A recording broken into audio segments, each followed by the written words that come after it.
et bien entendu des investisseurs. Ces dispositifs, beaucoup de textes de loi prévoient énormément de choses, mais très peu connus. Et c'est en partant de ce constat qu'on a notamment considéré qu'il était nécessaire d'aller les chercher, de motiver cela auprès des différents acteurs. J'ai rencontré des patrons de banques qui n'étaient pas, dans certains pays, qui n'étaient pas nécessairement au courant ou qui n'avaient pas envie ou qui n'étaient pas structurés pour aller chercher des leviers au niveau collectivité locale ou nationale pour faciliter les prêts. Donc, et là, ils ne vont pas le faire, il faut un acteur tiers pour le faire. Donc, je pense que la solution doit être aussi déconcentrée parce que je pars du principe que l'État ne peut pas tout. Merci beaucoup à M. Wanji et à M. Dadjo qu'on acclame très fort, s'il vous plaît. Vous pouvez passer la photo. Bien. Nous passons au prochain panel, qui est d'ailleurs très intéressant. Et je vais appeler M. Domoro pour qu'il puisse vous introduire les panélistes.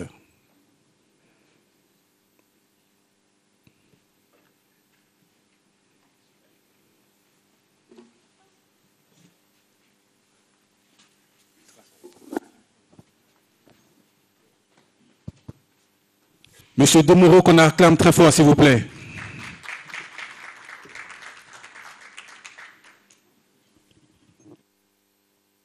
Messieurs, dames, bonjour.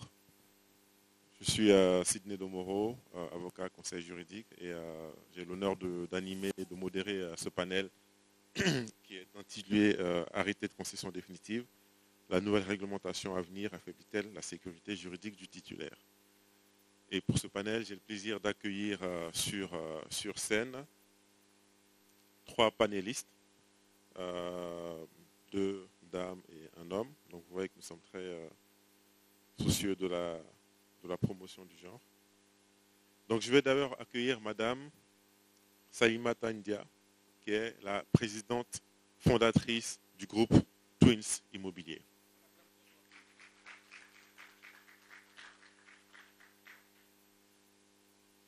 Vous aurez ensuite Madame Andrea Bolli, qui est directrice générale de Génie BAT International. On l'acclame. Et enfin, mon cher confrère Maître Guy-Serge Aké, avocat à la Cour, inscrit au barreau de Côte d'Ivoire.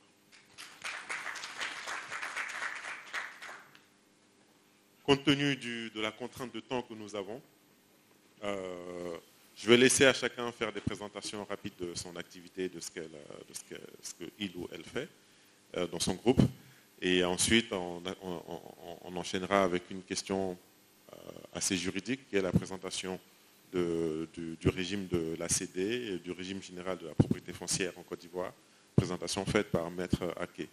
Avant cela, je me permets de peut-être rentrer un peu plus dans le détail de ma propre présentation. Donc, je suis avocat de formation et de profession, commencé au barreau de Paris depuis 2005, et je suis rentré en Côte d'Ivoire en 2014. J'ai fondé le cabinet aujourd'hui ADNA, qui est un cabinet panafricain, qui a des bureaux en Côte d'Ivoire, à Conakry, à Casablanca, en Algérie. Nous avons un bureau également au Sénégal.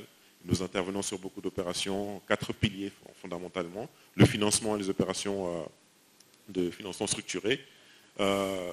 Deuxième pilier, le M&A, private equity, tout ce qui est acquisition d'entreprise.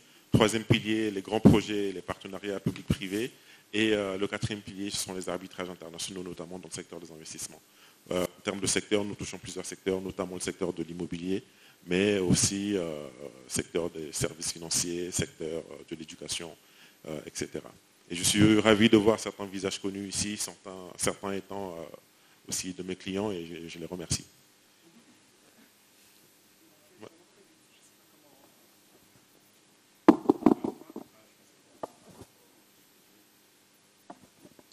Bonjour chers tous, il a fait vite, mais je pense que je ferai encore plus vite que lui. Je suis Salimata India, présidente fondatrice du groupe Twins Immobilier. Nous sommes agents et promoteurs immobiliers. Nous intervenons aussi dans la distribution de matériaux de finition et nous sommes aussi marbriers. Voilà, merci. Nous existons depuis 20 ans. Merci. à tous. Directrice de Génibat International, cabinet d'expertise immobilière agréé. Nous sommes vraiment spécialisés dans tout ce qui est expertise immobilière agréée au niveau national et international. Nous avons déjà travaillé avec plusieurs institutions internationales et nous sommes aussi spécialisés en travaux de bâtiments, en construction et en procédures administratives foncières. Merci. Bonjour à tous. Maître Akegui.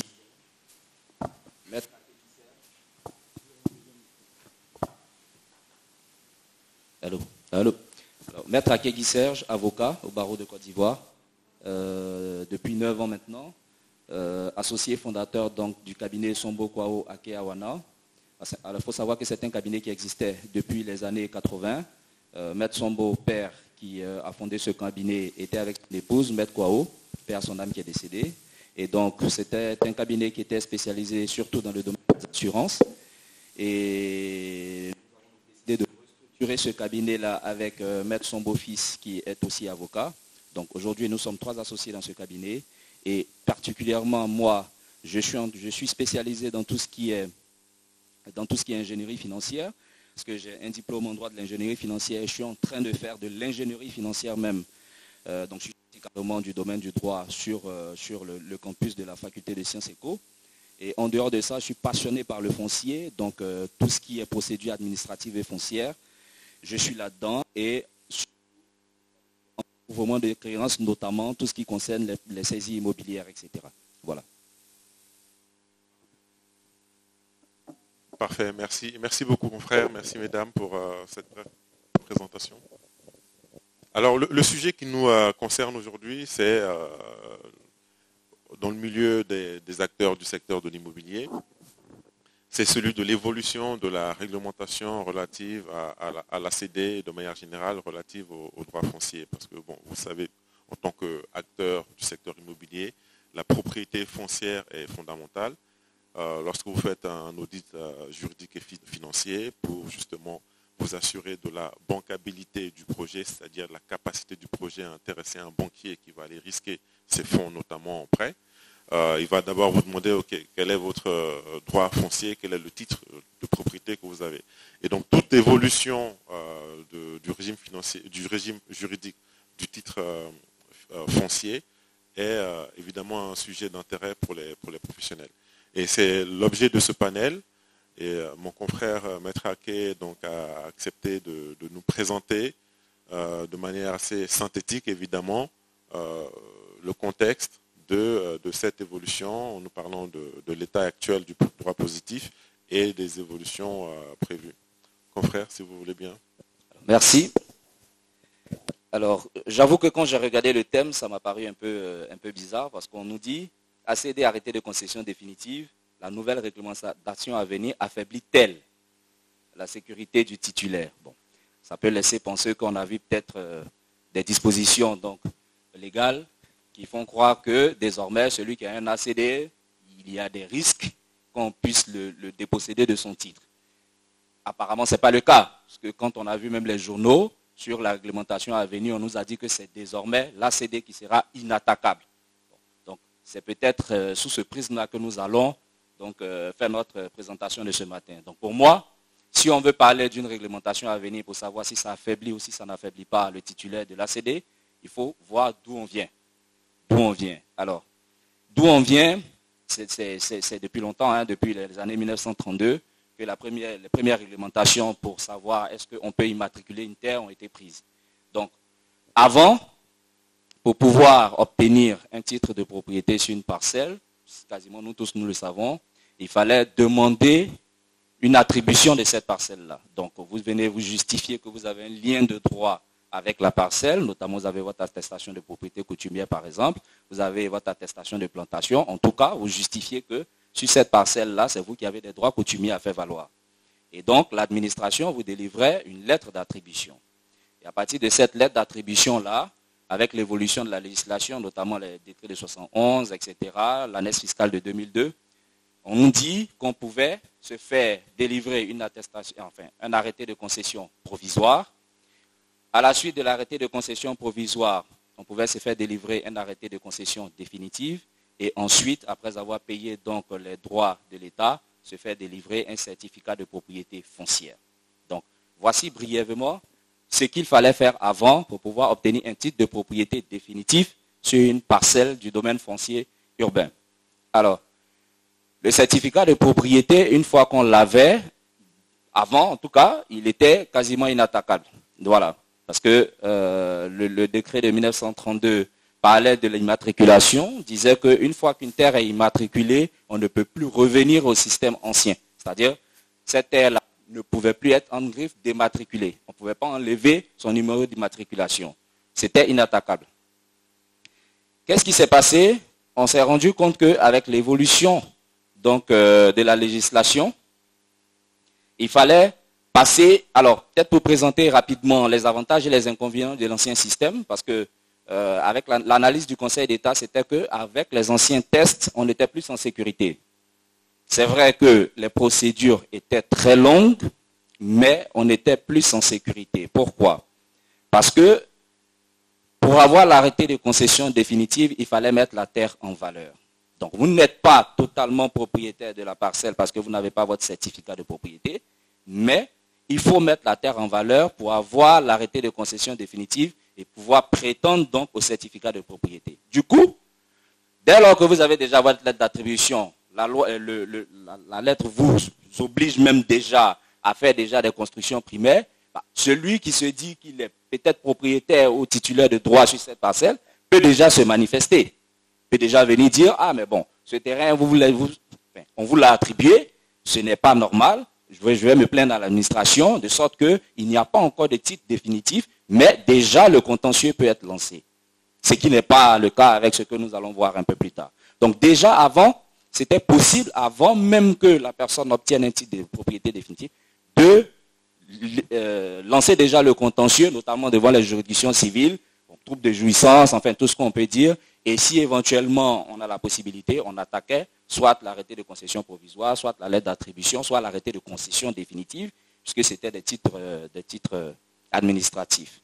Donc, par la suite, avec la lenteur donc, des procédures administratives, avec le fait que l'État s'est rendu compte que tant que la personne n'a pas encore de titre définitif sur la parcelle, fiscalement parlant, c'est très compliqué, on s'est dit, il faut peut-être améliorer les choses. Donc on est passé de façon drastique à autre chose carrément en 2013, avec l'ordonnance de 2013.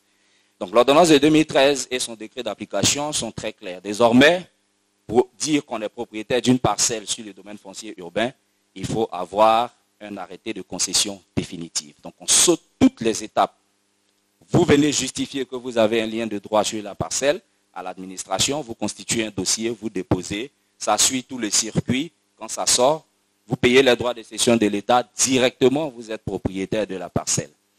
Ce qu'il faut préciser peut-être, c'est que toutes les législations étaient claires sur le fait que pour pouvoir obtenir l'arrêté de concession définitive, il faut que le terrain soit donc doit faire l'objet d'un lotissement approuvé. Bon, c'est clair qu'aujourd'hui, c'est possible de faire un ACD sur une parcelle qui n'est pas approuvée, mais les conditions là-bas sont un peu plus drastiques. Donc, généralement, ce qu'on connaît, ce qu'on voit, c'est qu'il y a un lotissement approuvé, on acquiert un terrain, on dépose nos documents et on obtient notre ACD.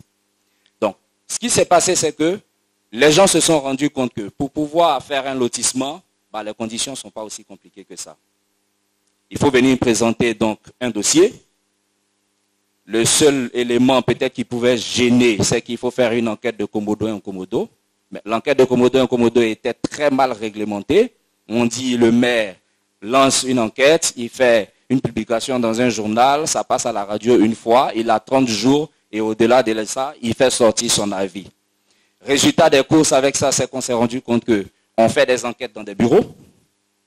Jamais ce n'est affiché nulle part. Personne ne sait qu'il y a une enquête de commodo ou un commodo sur une parcelle de 1000 hectares, par exemple. Et au final, arrêté d'approbation est délivré. Vous voulez vous plaindre, on dit, mais il y a eu l'enquête qui a eu lieu, vous n'êtes pas venu faire opposition. Donc, c'était la situation, en tout cas, avec l'ancien test sur les lotissements et la nouvelle réglementation, la réglementation passée là, de 2013, sur l'arrêté de concession définitive. Donc, une fois que le lotissement est fait dans ces conditions-là, on vous délivre une attestation de propriété, Oui, une attestation de propriété sur un lot, vous prenez directement, vous pouvez partir avoir un ACD sur la parcelle. De sorte que les véritables titulaires de droit se trouvaient parfois lésés parce qu'ils n'avaient, un, jamais donné leur autorisation pour faire le lotissement. Deux, ils n'étaient même pas informés qu'il y a un guide qui a été créé, qu'il y a ceci, cela qui a été créé. Et trois, la personne ne va même pas sur le site. Tout se passe au niveau de l'administration, en dehors du bornage contradictoire. Mais ça, c'est en quoi? 5-10 minutes. L'administration arrive, elle regarde les bornes, elle contrôle, elle se retourne, l'ACD sort. Et donc, ça a donné lieu à de nombreux abus. Parce que, premièrement, il faut savoir que les territoires villageois ne sont pas délimités. Le village de Bregbo, le village d'Akwagban, le village d'Adjamé-Benjerville, le village de... Tous ceux-là sont un melting pot, ils sont du côté droit. Et toute la parcelle qui est du côté gauche, des milliers d'hectares, on ne sait pas à qui ça appartient. Est-ce que ici ça appartient à Kwagban? Est-ce que ici? Donc, le chef du village de Bregbo se lève aujourd'hui, quelqu'un vient le voir, chef, j'ai 20 millions, il signe l'attestation de propriété coutumière. Et pour faire une anecdote, aujourd'hui, il y a un gros contentieux au niveau de Benjerville. Et le cas encore, c'est petit. Au niveau de Benjerville, vous avez quelqu'un qui était un campement, qui est devenu un village en 2007. Un chef de village est désigné après 2007. Il signe une lettre, une attestation de propriété coutumière sur une parcelle de 2400 hectares au motif que cette parcelle appartient à lui, son campement qui est devenu village en 2007. Et c'est le patrimoine foncier de 5 villages, depuis Ndjem jusqu'à je ne sais pas où. Et sur cette parcelle-là, on a obtenu des arrêtés d'approbation. Aujourd'hui, tout le monde est bloqué là-bas. Parce que donc, voici le vrai problème. Et il y a des gens qui vont aller acquérir des parcelles sur cette zone-là, qui vont se faire délivrer des arrêtés de concession définitive. Et demain, on va se rendre compte que non, ce village-là, il ne pouvait même pas signer une attestation de ce genre. Et voilà. Donc, tous ces problèmes-là, le Conseil d'État a décidé donc de se l'approprier, a fait des assises en 2020 au niveau des Grands Bassam, où ils se sont assis avec tous les acteurs du foncier pour dire réfléchissons. Il y a vraiment trop de problèmes dans notre affaire là. Les lotissements, que vous appelez lotissements, ce n'est pas des lotissements en tant que tels, mais c'est des régularisations. Donc les régularisations, il faut savoir que normalement ça se fait sur des parcelles qui sont déjà habitées, qui ont fait l'objet d'un plan de lotissement, mais qui n'a pas été approuvé. Donc vous avez des quartiers comme ça, où des gens habitent, Trècheville, les gens habitent, mais il n'y a pas d'arrêté d'approbation de lotissement. Et comme on constate que mais les maisons sont bien définies, il y a les voies, il y a tout, on fait simplement une régularisation. Donc on délimite la parcelle, on crée des lots, des îlots, pour que les gens puissent par la suite avoir des titres de propriété. Mais cette régularisation, naturellement, ce n'était pas soumis à une enquête de commodo incommodo. Donc qu'est-ce que les gens ont fait? Ils vont avec l'administration, ils prennent un terrain de 1000 hectares qui est en pleine forêt, on fait une régularisation. Aujourd'hui, vous regardez le contentieux du Conseil d'État, tous les lotissements qui sont annulés, ce n'est pas des lotissements qui ont été faits en bonne et due forme. 98% de ces lotissements-là, ce sont des lotissements de régularisation. Simplement. Parce qu'on s'est rendu compte qu'au lieu de faire un lotissement sur cette zone, vous avez fait une régularisation, il n'y a pas eu enquête de commodo incommodo, nous, le Conseil d'État, nous, on annule. Et tous ceux qui payent donc des terrains dans ces zones-là, qui se font délivrer des ACD, tous ces ACD-là sont en sursis. Parce qu'à partir du moment où on attaque l'ACD, la base étant nulle, votre ACD sera annulé. Donc, voici l'état de la réglementation au moment où, en 2013. Donc, 2013, ça a couru jusqu'à, donc comme je disais, en 2020, le Conseil d'État a rendu plusieurs décisions.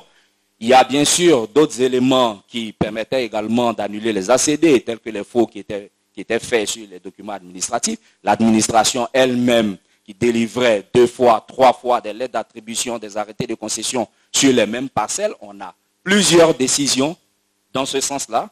Vous avez également l'administration elle-même qui annule une lettre d'attribution et qui ensuite délivre un ACD à la parcelle parce qu'elle-même, dans sa propre base de données, elle n'a pas fait noter que la lettre d'attribution de cet individu a été annulée. Donc le gars, il vient avec sa lettre d'attribution, il dépose une demande d'ACD, il obtient sa demande d'ACD. Et demain, quand quelqu'un a vu, par exemple, un arrêté d'annulation, lui, il délivre une lettre d'attribution à quelqu'un d'autre là-dessus, le gars, il s'en va, il fait sa demande d'ACD, il y a un problème. On se retrouve devant le Conseil d'État, il dit, mais moi j'avais une lettre d'attribution, l'autre dit, mais ça a été annulé. Le Conseil d'État est obligé d'annuler l'ACD qui a été pris. Donc, une somme de problèmes comme ça, les gens se sont retrouvés, ils ont discuté. Dieu merci, il y a eu de nouveaux tests qui ont été pris. Vous allez voir que ces tests-là, en général, ils datent de 2020, 2021, 2019, 2020, 2021. Donc en 2020, vous avez donc le code de l'urbanisme sur le foncier urbain. 2021, la loi ou le décret sur les lotissements. Et également, un test important sur la façon dont on doit déchoir les gens qui n'ont pas pu, dans le délai qui leur est imparti, mettre en valeur les parcelles sur lesquelles ils ne sont pas en pleine propriété. Donc ça, je pense que ces 3 tests-là, ce sont les tests vraiment les plus importants sur lesquels on aura le temps de débattre quand vous aurez à poser les questions pour aller plus vite.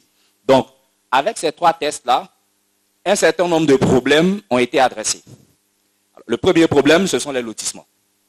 Ce sont les lotissements, parce que c'est ça vraiment qui est à la base de l'ensemble de la plupart des difficultés. Les lotissements, désormais, vous devez avoir une autorisation de lotir. C'est-à-dire, l'administration met déjà de grosses barrières au départ. Pour que vous puissiez lotir une parcelle, il faut avoir une autorisation de lotir. Et c'est un arrêté. C'est un arrêté qui est pris par le ministre de la Construction. Après avoir produit un certain nombre de documents et tout, on vous autorise maintenant à lotir la parcelle. Et cet arrêté de lotir fait l'objet d'une publicité. Donc, vous devez publier à la mairie, etc., sur l'arrêté de lotir. Pendant les opérations de lotissement, contrairement à ce qui se faisait avant, désormais, l'enquête de Komodo est beaucoup plus encadrée.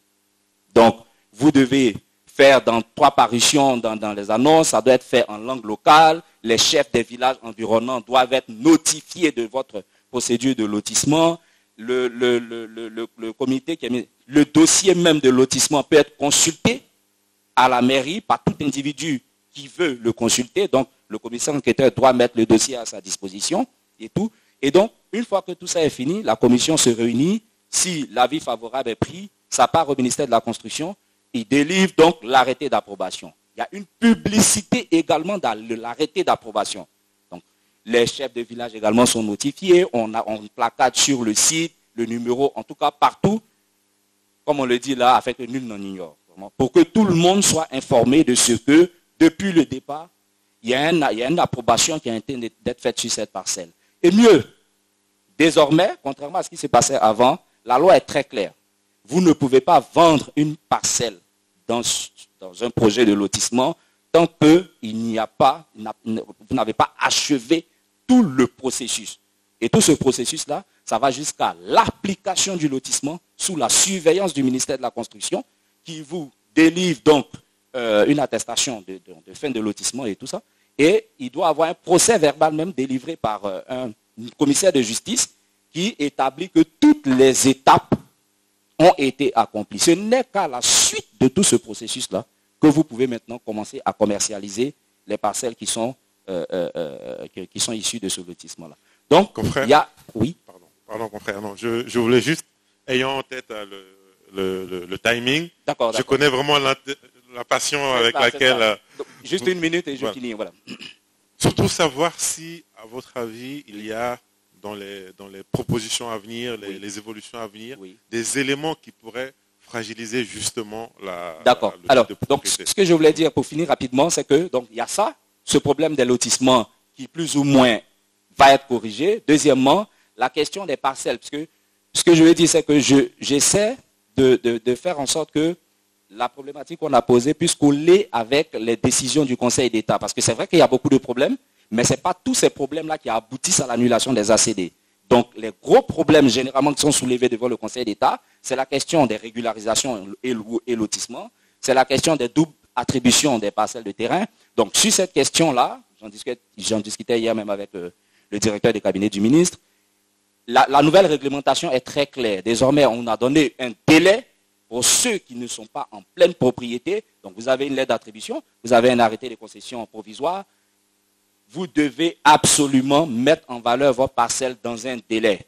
Et le commissaire de justice sera désigné pour voir si vous avez mis en valeur ou pas. Une fois que ce délai est passé, l'administration a la possibilité de vous retirer la parcelle pour réattribuer. Du coup, on n'aura plus besoin des doubles attributions, triple attributions.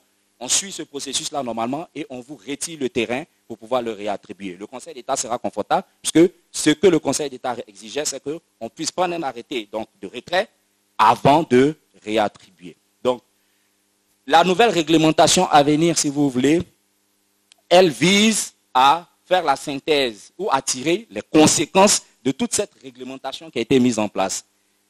L'administration veut rendre désormais la substance de la nouvelle réglementation, c'est ça, l'ACD inattaquable.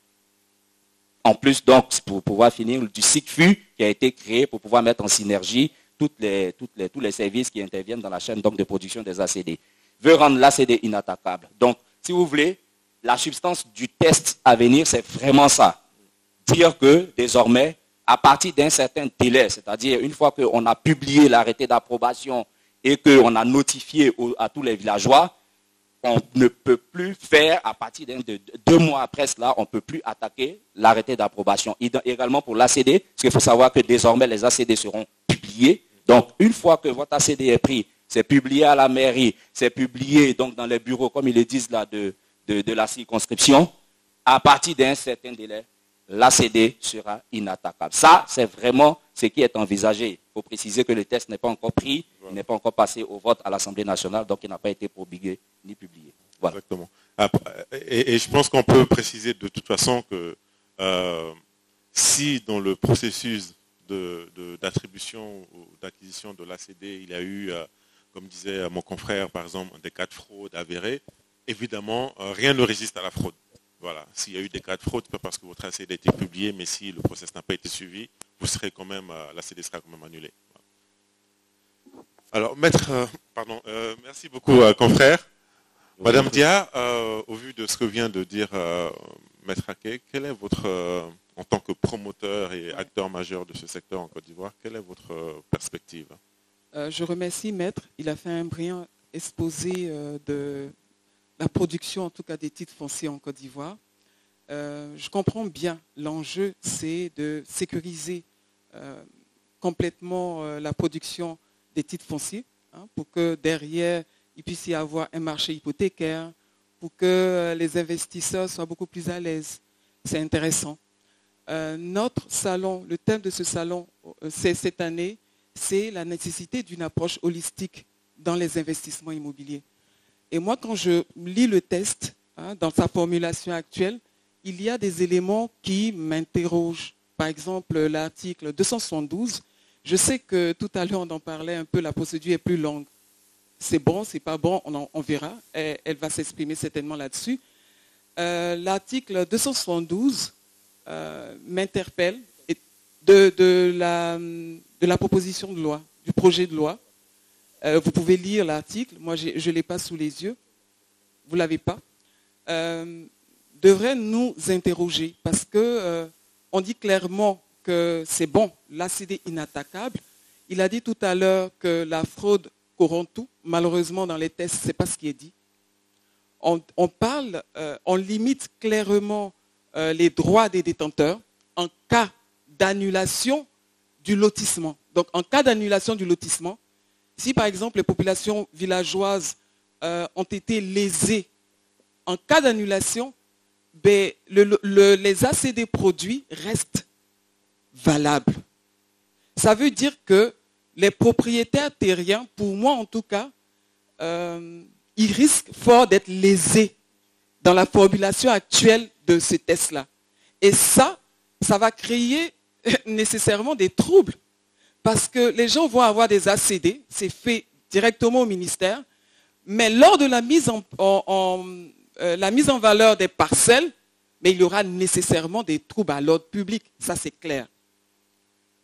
Et en plus, on dit non seulement les ACD ne sont pas attaquables, mais les populations villageoises ne peuvent que réclamer le droit à des purges.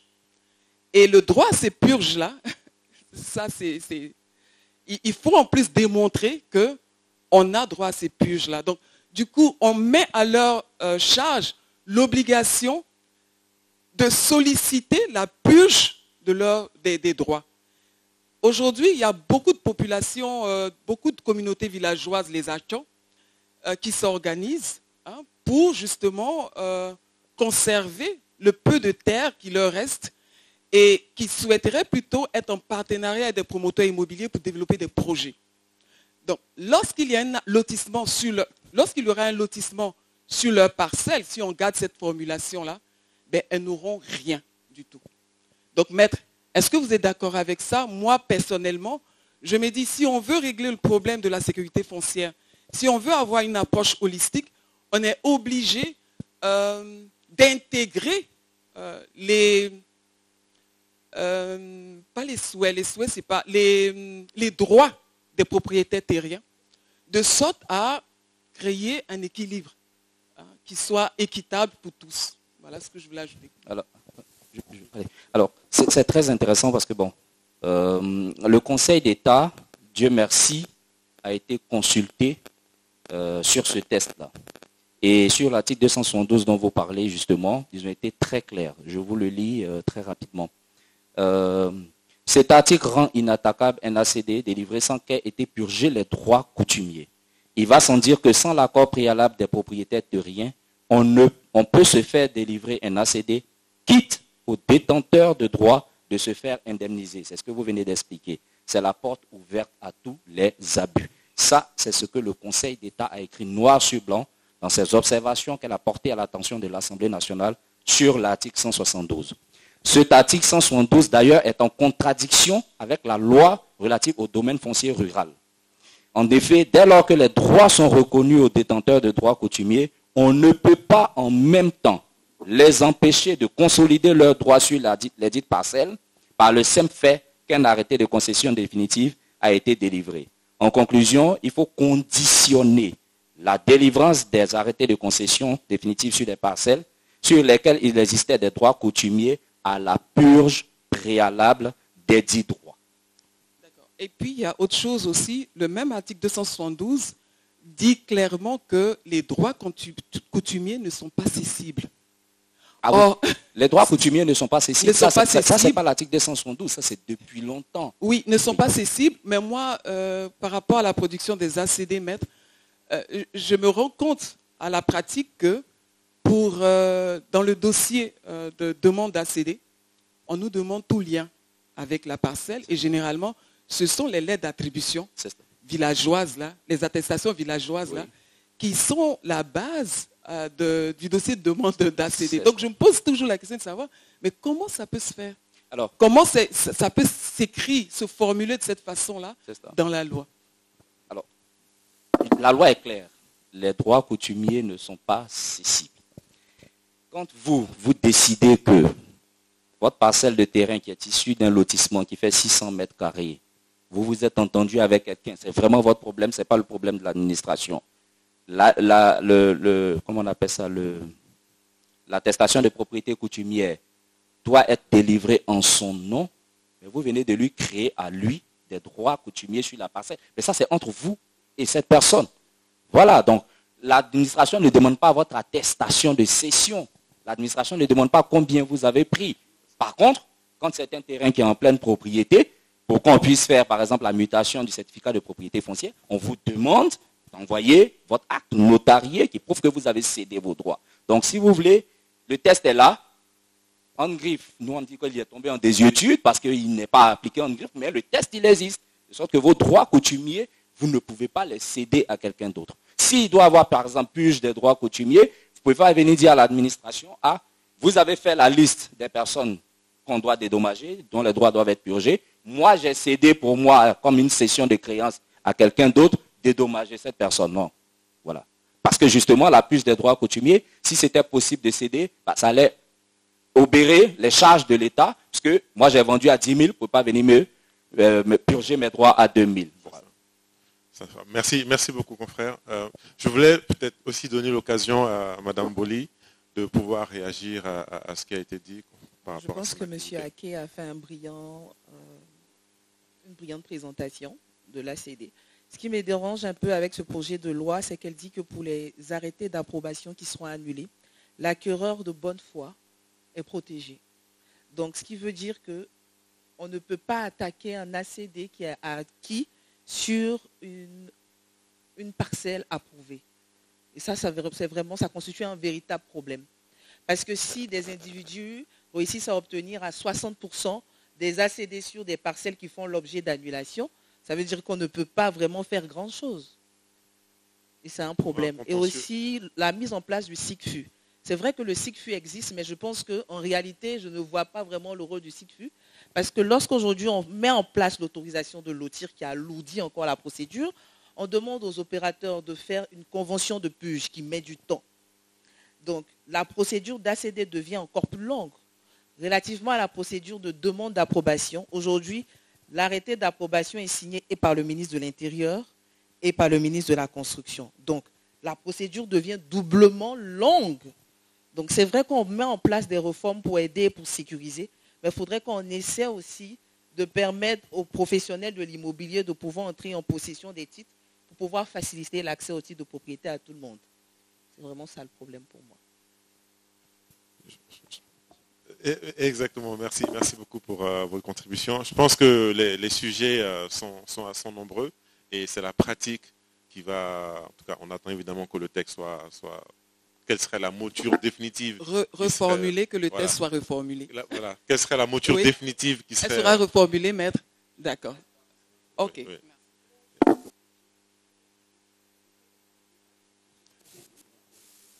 Le ministère de la Construction a mis en place un service d'inspecteurs pour pouvoir mettre à jour le schéma directeur d'Abidjan, surtout pour les régularisations. Parce qu'aujourd'hui, on se rend compte que les professionnels de l'immobilier réussissent à obtenir des ACD sur des parcelles de plus de 100 hectares. Et ils passent entre les filets alors que la loi interdit à un opérateur ou un professionnel de l'immobilier d'obtenir un arrêté de concession définitive sur une parcelle de plus de 100 hectares. Et ils réussissent quand même à passer entre les mailles, vu le litige de Eloka, où un seul opérateur a obtenu un ACD sur 400 hectares. Donc aujourd'hui, la stratégie des opérateurs, c'est de morceler en plusieurs sur un ensemble. Et le ministère n'a pas la capacité de pouvoir vérifier que c'est le même opérateur qui a fait plusieurs morcellements qui fera après une fusion. Donc c'est bien de mettre en place des lois, mais il faudrait mettre à jour le schéma directeur, pas seulement d'Abidjan, mais sur toute l'étendue du territoire. C'est très important. Parfait. Merci encore. Je pense que nous allons procéder à une brève séance de questions-réponses du public. Donc, si vous avez quelques questions, je pense qu'on pourra en prendre 2, maximum 3. 2 questions, s'il vous plaît. Pas de questions. Une question. C'est un téléchargement.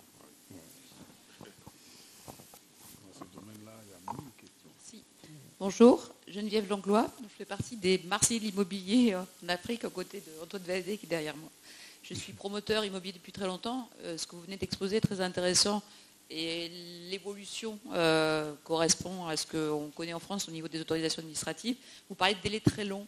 Qu'est-ce que vous appelez délais très longs pour obtenir ces autorisations de lotir et ces ACD? Quel est le temps habituel pour dérouler toute l'opération? De façon très pratique, aujourd'hui on voit sur les affiches publicitaires, aujourd'hui vous obtenez un ACD en Côte d'Ivoire en 3 mois. Je pense que c'est impossible. Pourquoi? Parce que quand vous faites une demande d'ACD, d'abord vous passez au guichet unique du foncier. Après le guichet unique du foncier, le dossier est transmis à la direction du domaine urbain. Donc il faut pouvoir vérifier si effectivement le dossier fait partie d'un lotissement approuvé. Après on a la création de l'état domanial, l'attestation domaniale. Après on a l'immatriculation de la parcelle. Et il faut signifier en Côte d'Ivoire que les services ne sont pas les mêmes. Donc l'immatriculation de la parcelle appartient au ministère du Budget, on a le ministère de la Construction et l'acheminement même des dossiers, qui constitue un véritable problème. Vu que notre système n'est pas informatisé, très souvent les dossiers se perdent dans le circuit. Donc tu fais une demande aujourd'hui, le temps que ton dossier ta parcelle soit immatriculée, tu as déjà mis 6 mois. Le temps que ce même dossier revienne au ministère de la Construction, on a déjà mis 3 semaines. Donc ensuite, il faut faire l'élaboration du projet d'ACD, la vérification des actes administratifs, la signature de l'ACD, le paiement, le retrait. Et le temps que tu te rends compte, tu as mis 2 ans. Donc c'est bien beau de voir aujourd'hui, obtenez votre ACD à 3 mois. Mais de façon pratique, je peux dire que c'est impossible. Effectivement. Merci beaucoup. Prochaine question, s'il vous plaît. Je rebondis par rapport à ce que vous dites. Donc, ça veut dire effectivement, pour sécuriser le foncier, il faut 2 ans. 2 ans pour obtenir d'un CD. Donc, ça veut... C'est malheureusement le délai qu'on constate. Et donc, derrière, après, on rajoute le délai de la construction. Donc, finalement, on se rend compte pour sortir un bon programme immobilier vraiment sécurisé, il faut 3-4 ans, en fait. Malheureusement, c'est la réalité. Mais Sachant... par contre, on peut aussi, dans ces conditions-là, le foncier coûtera beaucoup plus cher. Exactement. Aller vers des terrains qui sont déjà titrés, qui ont déjà des certificats de propriété ou alors des ACD. Sachant qu'il nous manque en ce moment 833 000 logements et on accroît 10% par an. Donc si on arrive, effectivement, on met 3 ou 4 ans pour faire un projet immobilier, ça va commencer à être compliqué. Hein. Ça fait 3 questions. Je pense qu'on peut s'arrêter. C'est un sujet passionnant qui ne finit jamais, effectivement, de...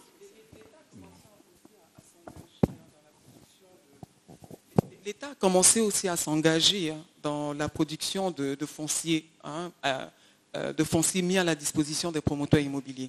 Donc il y a certains promoteurs, ou il y a certains en tout cas promoteurs immobiliers, oui, qui bénéficient de parcelles déjà mis à disposition par l'État de Côte d'Ivoire pour accélérer justement le processus.